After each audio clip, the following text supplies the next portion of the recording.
ನನಗೆ ಮಾನ್ಯ ಮುಖ್ಯಮಂತ್ರಿಗಳು ಮತ್ತು ನಮ್ಮ ಪಕ್ಷ ಆಹಾರ ಖಾತೆಯನ್ನು ನನ್ನ ಜವಾಬ್ದಾರಿಯಲ್ಲಿ ವಹಿಸಿದ್ದಾರೆ. ಅವರು ಕೊಟ್ಟಿರ್ತಕ್ಕಂಥ ಈ ಜವಾಬ್ದಾರಿ ನಾನು ಸಂಪೂರ್ಣವಾಗಿ ನಿಷ್ಠೆಯಿಂದ ನಿಭಾಯಿಸ್ತೇನೆ, ಸಂತೋಷದಿಂದ ನಿಭಾಯಿಸ್ತೇನೆ ಅಂತ ನಾನು ಹೇಳಕ್ಕೆ ಬಯಸ್ತಾ ಇದ್ದೇನೆ. ಇವತ್ತಿಂದನೇ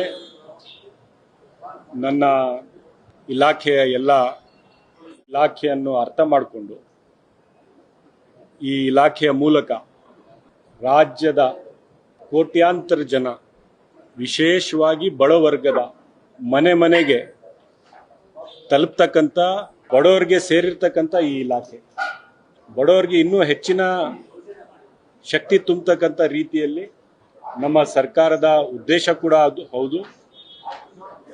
ನಾನು ಸಂಪೂರ್ಣ ರೀತಿಯಲ್ಲಿ ಅರ್ಥ ಮಾಡಿಕೊಂಡು ಈ ರಾಜ್ಯದ ಜನರ ಸೇವೆ ಮಾಡ್ತೇನೆ ಅಂತ ನಾನು ಹೇಳಕ್ಕೆ ಬಯಸ್ತೀನಿ. ಬಹಳಷ್ಟು ಸವಾಲುಗಳು ನಮ್ಮ ಮುಂದೆ ಇದೆ, ಬಹಳಷ್ಟು ಪಡಿತರ ಚೀಟಿಗಳ ಬಗ್ಗೆನೂ ಕೂಡ ಸವಾಲಿದೆ.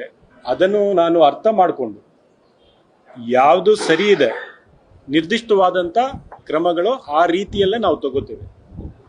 ಯಾವುದೇ ರೀತಿಯ ನೈಜ ಫಲಾನುಭವಿಗಳಿಗೆ ತೊಂದರೆ ಆಗದೆ, ಯಾರಿಗೆ ಸೇರಬೇಕು ಆ ಅಧಿಕಾರ ಅವ್ರಿಗೆ ಸೇರಬೇಕು.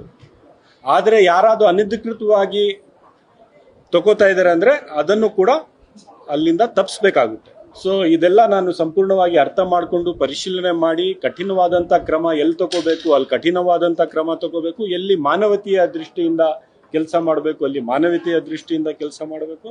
ಅದೆಲ್ಲವನ್ನು ಅರ್ಥ ಮಾಡಿಕೊಂಡು ನಾನು ನಿಶ್ಚಿತವಾಗ್ಲೂ ಕ್ರಮಗಳನ್ನು ತಗೋತೇನೆ.